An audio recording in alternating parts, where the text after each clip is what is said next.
తపాలా ఉద్యోగాలకైతే నోటిఫికేషన్ వచ్చేస్తుంది.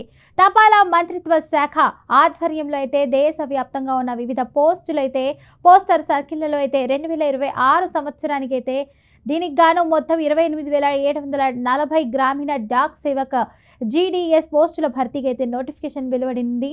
ఇక ఈ మేరకు ఇండియా పోస్ట్ ఏర్పాట్లు చేస్తుంది. త్వరలోనే అధికారిక ప్రకటన కూడా వెలువడనుంది. అందిన సమాచారం ప్రకారం అయితే కేంద్ర తపాలా మంత్రిత్వ శాఖ ఆధ్వర్యంలో అయితే దేశవ్యాప్తంగా ఉన్నటువంటి వివిధ పోస్టర్ సర్కిళ్లలో అయితే 2026 సంవత్సరానికి గాను మొత్తం అయితే 28,740 గ్రామీణ డాక్ సేవక్ జీడీఎస్ పోస్టుల భర్తీకి అయితే నోటిఫికేషన్ అయితే వెలువడనుంది. ఇక ఈ మేరకు ఇండియా పోస్ట్ ఏర్పాట్లు చేస్తుంది. త్వరలోనే అయితే అధికారిక ప్రకటన వెలువడనుంది. అందిన సమాచారం మేరకు అయితే జనవరి నెల ఆఖరి తేదీలోపు నోటిఫికేషన్ అయితే విడుదలయ్యే అవకాశం ఉంది.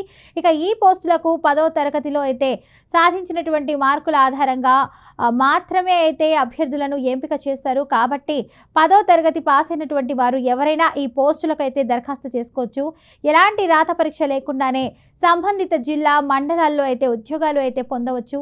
అలా కేటాయిస్తారు. కాబట్టి ఇక ఈ నోటిఫికేషన్ కింద అయితే బ్రాంచ్ పోస్ట్ మాస్టర్ అయితే GPM, assistant branch post master ABPM Dak Sevak పోస్టులను అయితే భర్తీ చేయనుంది. ఇక ఇతర వివరాలకైతే ఇండియా పోస్ట్ అధికారిక వెబ్సైట్ని అయితే సంప్రదించవచ్చు.